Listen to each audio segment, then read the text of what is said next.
Hello, my name is Christopher Jacklin. I'm a professional opera singer and singing teacher based in London, and I'm going to talk to you today about singing technique. I'm going to talk to you now about vibrato vocal techniques. Now, there are two types of vibrato that singers use. The first of these is called involuntary vibrato or natural vibrato. This is the vibrato that classical singers use. It occurs as a natural component of a free and open voice. And it's there because of the tensions, the muscle tensions that classical singers use when they need to resonate to be heard above an orchestra. Now, the common misconception about classical singers' vibrato is that it's something they do to the sound. Of course, this is true for instrumentalists, but for singers, it's just got to be there. And classical vibrato should sound a bit like this. If you're having trouble generating it, it's usually because there's a tension in your voice. This particularly happens when you're high up. So if I were to go, it's because there's a bit of tension there and it's not very free.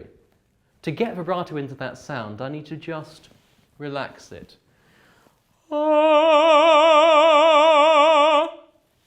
Never try and force vibrato into the sound. Never try and shake the voice. The other type of vibrato that you come across is voluntary vibrato or applied vibrato, also occasionally called tremolo. This is the technical term for what music theatre or jazz or blues singers often do with their sound, or pop singers too. You hear it because when you're singing with amplification, you don't need to generate quite the same volume that classical singers do. This is why jazz and blues and other singers tend to sing with a slightly straighter tone and apply vibrato for effect at certain moments. The way it's achieved is by applying a little bit of a tremor to the voice with the diaphragm and at the back of the throat. So,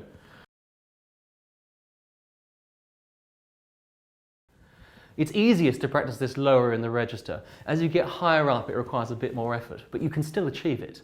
The more worrying side of this is what's referred to as the wobble. This is a consequence usually of trying to push too much air through the sound, of trying to sing too loud and too big, more than your body is really capable of controlling. What is more of a cause for concern is what's referred to as the wobble. This is usually a consequence of trying to sing too loud and too big, of trying to push more air through your vocal cords than you're really capable of controlling. It sounds a little bit like this.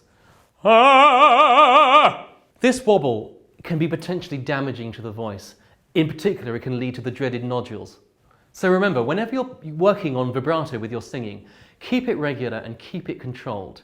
And if it starts getting a bit wayward, take a break and come back to it and start working on it again. So there you have a few pointers on how to use vibrato vocal techniques.